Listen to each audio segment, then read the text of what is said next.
Hello everyone.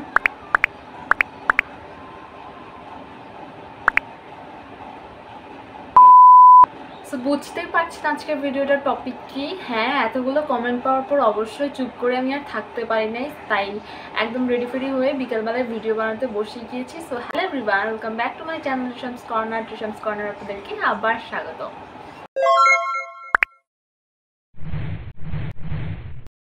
আমি SSC candidate, আর মানে 2025 সালের এসএসসি ক্যান্ডিডেট, এবং গত 10 তারিখ আমাদের রেজাল্ট দিয়েছে। অ্যান্ড রেজাল্ট পাওয়ার পরে আমি ইউটিউবে ঢুকেছিলাম। আমি দেখতে চেয়েছিলাম যে আমাকে এই বিষয়ে কেউ কোনো প্রশ্ন করে কিনা, বাট ফর্চুনেটলি আমাকে কেউ কোয়েশ্চেন করে নাই। তো আমি ভেবেছিলাম যে ওকেই, আমি আমার সময় মতো ভিডিও বানিয়ে আপলোড দিব, আর কেউ তো আমাকে সেভাবে জিজ্ঞেস করে নাই। সো আমি যেহেতু কমেন্ট পাই নাই এই টপিকে, তাই আমার ভিডিও বানানোর এত তাড়া ছিল না। বাট আজকে সকালবেলা আমি যখন ইউটিউবে ঢুকলাম অ্যান্ড আমি দেখলাম এতগুলো কমেন্ট, তখন আমি ভাবলাম যে না, বানাতে হবে ভিডিও। সো ইয়েস, এই যে ভিডিও নিয়ে আমি হাজির হয়ে গেলাম। আমি কি রেজাল্ট পাইছি এটা আমি একটু পরে বলি। তার আগে আমি রেজাল্ট পাওয়ার আগের ঘটনাগুলো শেয়ার করি, আশা করি তাহলে আরও শুনতে ভালো লাগবে। বিষয়টা হচ্ছে 10 তারিখ পরীক্ষার রেজাল্ট দিল। 9 তারিখ রাতের বেলা থেকে আমার লিটারালি ঘুম উড়ে গেছে, আর 9 তারিখ দুপুরবেলা থেকে আমার খাওয়া দাওয়া উড়ে গেছে।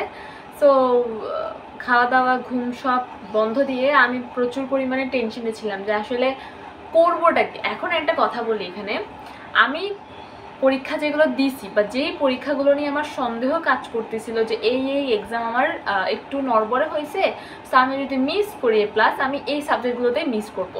তো এরকম একটা আমি পরীক্ষা দিছি যখন, আমি তো বুঝবো এই ব্যাপারটা। তো তখন আমার যে ক্যালকুলেশনটা করতেছিলাম আমি মনে মনে যে কত পাইতে পারি, কত নাম্বার আসতে পারে, এগুলো যখন ক্যালকুলেশন করতেছিলাম আমার মনে হলো যে আমার কোনোটাতে খুব একটা খারাপ নাম্বার আসবে না। এতটুকু কনফিডেন্স আমার নিজের প্রতি ছিল যে আমার খুব একটাও খারাপ নাম্বার আসবে না।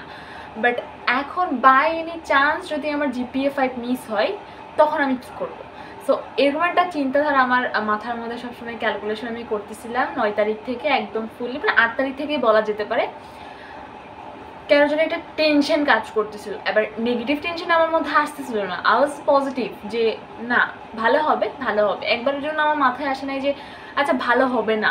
আমার মাথায় সবসময় এটা কাজ করতেছিল যে আমার রেজাল্ট ভালো হবে, বাট যদি জিপিএ 5 মিস হয় তাইলে কি হবে, এই জিনিসটা আমার হলো যে প্রচুর প্যারা দিতেছিল। ঠিক আছে, সো 10 তারিখ ছিল, আমি একটু ঘুম থেকে উঠতে লেট হয়েছে, মানে শোয়া থেকে উঠতে লেট হয়েছে। আমি ঘুম থেকে তো উঠেই গেছি, রাতের বেলা ঘুমাইতে পারি নাই, সকালবেলা আমি তাড়াতাড়ি উঠে গেছি। বাট আমি উঠে কি করব, উঠলে আমার আরও বেশি টেনশন লাগবে, তার চেয়ে আমি শুয়ে থাকি, যদি ঘুম আসে আমি ঘুমাবো, তাহলে আমার এত প্যারা হবে না। ঠিক আছে, তাহলে আমার সময়টা কেটে যাবে, আমার এত টেনশন লাগবে না। এরকম চিন্তাধারা আমি 10 তারিখ সকালবেলা করতেছিলাম। এরকম করতে করতে 12টা বাজছে। 12টা বাজার পর উঠলাম না পারতে, আর যে না আর তো শুয়ে থাকা যাচ্ছে না। উঠলাম, উঠার পরে দেন আমাদের বাসায় সেদিন সত্যনারায়ণ পূজা ছিল। সো সত্যনারায়ণ পূজার মানে পুজো অর্চনা নিয়ে একটু বিজি ছিলাম সকালবেলাটা আমি একদমই মোবাইল টাচ করি নাই, কারণ আমি জানি মোবাইল টাচ করলে আমার ফ্রেন্ডদের সাথে আমার অবভিয়াসলি কথা হবে, আর ওদের সাথে কথা বলার পর আমার টেনশন আরও বাড়বে, অ্যান্ড আমার তো চরম লেভেলের প্যানিক অ্যাটাক হয়। সো এই প্রবলেমটা এড়ানোর জন্য সকালবেলা আমি ফোনই ধুই নেই। আর এমন না যে রেজাল্ট দিচ্ছে সেই জন্য আমি একেবারে সারাদিন পূজা অর্চনা করলাম, সারাদিন ভগবান ভগবান করতে করতে মরে গেলাম, এমনটাও না। আমি এমনিতে একটু স্পিরিচুয়াল টাইপসেরই মানুষ। সো রেজাল্টের জন্য ভগবানকে ডাকতেছি এমনটা হয় নাই। পুজো অর্চনা সবসময় আমি ওগুলোতে ইন্টারেস্টেড, সো সেই জন্য আমি পুজোতেই কনসেন্ট্রেট করলাম। তো করতে করতে এরকম 1:31 বাজে, আর 2টা থেকে রেজাল্ট দিবে। এবারে একটা জিনিস মাথায় ছিল যে 2টা বাজে রেজাল্ট দেবে, সার্ভার মেবি ডাউন থাকতে পারে, সো বিকেলবেলা আমি রেজাল্ট চেক করবো। এরকম একটা ধ্যান ধারণা আমার মধ্যে ছিল যে আমি বিকেলবেলা রেজাল্ট চেক করবো, কারণ সার্ভার ডাউন থাকার সম্ভাবনা অনেক বেশি থাকে। তো সবাই বলতেছে যে 2টা বাজে রেজাল্ট পাস নাও হইতে পারে, একটু নেট প্রবলেম থাকতে পারে, একটু দেরি হইতে পারে, এরকম একটা ব্যাপার। তো দেন 2টা বাজে সত্যনারায়ণ পূজার যে প্রসাদ সেটা নামানো হয়েছে, সবাইকে দিচ্ছে আমার মামারা। বাট আমি প্রসাদ খাইনি, আমার মেজো মামাকে বলছে প্রসাদ খাইছে, একটা আম হইলেও খা, মানে ওই এত প্রসাদ তোকে খাইতে হবে না, একটা আম হইলেও খা। তো আমি ততক্ষণও মোবাইল হাতে নিই নাই। দেন আমি ওই প্রসাদটা খেয়ে আমি মোবাইলটা হাতে নিয়েছি, ইউটিউবে ঢুকলাম যে একটু আপডেটস দেখবো, যে আমার ফেসবুকে ঢুকার কথা মাথায় ছিল না, আমি ইউটিউবেই ঢুকলাম এসএসসি আপডেটসগুলো দেখার জন্য, রেজাল্টের আপডেটস। তখন আমার মেজো মামা হঠাৎ করে আর কি টিভি চালালো, নিউজে দেখলো যে হ্যাঁ রেজাল্ট অলরেডি পাস হয়ে গেছে। সো মেজো মামা বললো এখন তো রেজাল্ট পাস হয়ে গেছে, তাহলে এখন চেক করা যাক। আমি হচ্ছে বললো যে এখন অনলাইনে ট্রাই না করে ফার্স্টে হচ্ছে SMS-এ ট্রাই করি, দেখা যাক যদি না আসে বা আসতে লেট হয় তাহলে আমরা অনলাইনে ট্রাই করবো। আমি জাস্ট নর্মালি যেভাবে SMS-টা করতে হয়, আমার তো 0% আইডিয়া, তো আমার মামি চেক করলো। মামি চেক করে মেজো আমার হাতে মোবাইলটা জাস্ট ছিল। সো এবার বলি, আমার ওই টাইমে কোনো ভিডিও আপলোড মানে ভিডিও করা হয়নি, কারণ ওই টাইমটাতে আমি ভিডিও করার মতো অবস্থায় ছিলাম না, আমি জাস্ট আমার মামিরে ধরে জাস্ট বসেছিলাম, এরকম একটা অবস্থা।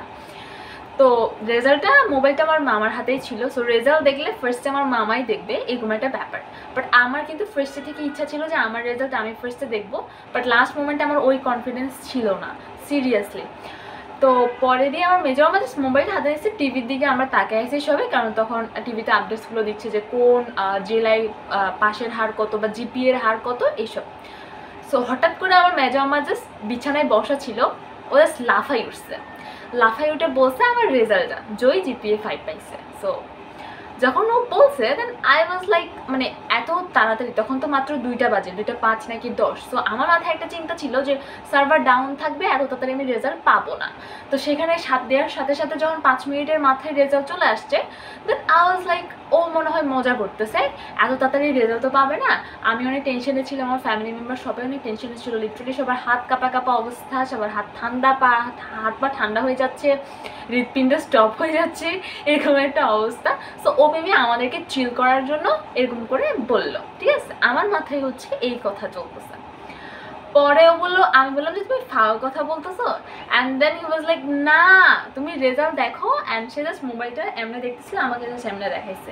টু বি ভেরি অনেস্ট, আমি আমার নাম, আমার মানে আর যত ইনফরমেশন থাকে আমি কিচ্ছু দেখি নাই, আমার জাস্ট সবার আগে চোখে পড়ছে GPA 5।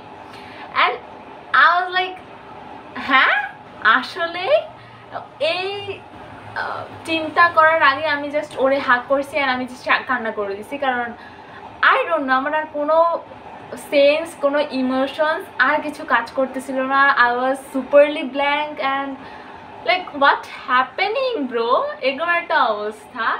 And I don't know. So yes, আশা করি আপনারা আমার বুঝতে পারছেন আমার রেজাল্ট কি। আই গট জিপিএ 5 অ্যান্ড যেটা আমাদের বাংলাদেশে তথাকথিত বলে গোল্ডেন A+।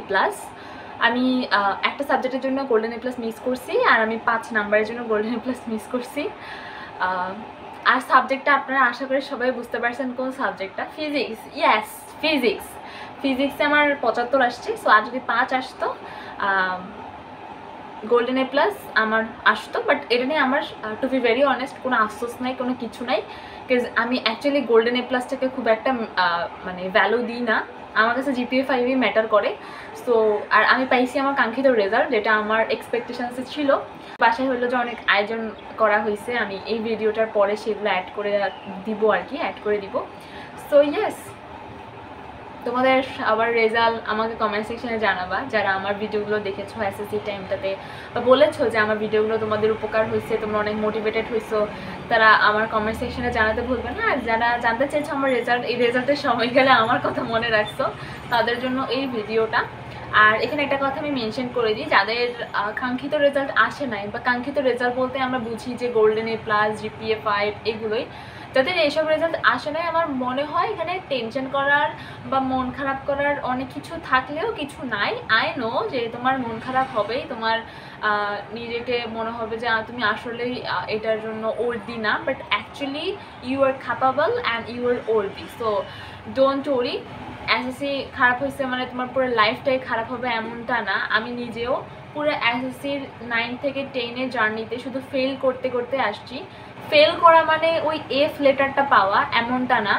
আমি যখন উদ্ভাসে পরীক্ষা দিয়েছি, অ্যান্ড আমার এখনও মনে আছে উদ্ভাসে পরীক্ষা দেওয়ার পরে প্রত্যেকটা পরীক্ষার MCQ নাম্বার, প্রত্যেকটা পরীক্ষার রিটেনের নাম্বার যখন আমি পাইতাম, লিটারালি আমি জাস্ট কান্না করতাম, আমার হাতে কিছু ছিল না, আমি জাস্ট কান্না করতাম। অ্যান্ড আই ওয়াজ লাইক পারতেছি না কেন এমন। আমি আইসিটিতেও 50-এ 30 পাই নাই, আমি আরও কম পাইতাম, 27, 26 এরকম। আর আমি দেখতাম আমার আশেপাশের ফ্রেন্ডরা ওরা অনেক বেশি নাম্বার পাইছে আমার থেকে। বাট এবার এসএসসিতে আমি 25-এ 25, অর্থাৎ আইসিটিতে 50-এ 50ই পাইছি। সো ইয়েস, তোমার একটা খারাপ বা একটা কম নাম্বার কখনোই তোমার লাইফকে আর কি এক্সপ্লেন করতে পারে না। দেখা গেল যে তুমি আরও বেশি শাইন করে লাইফে।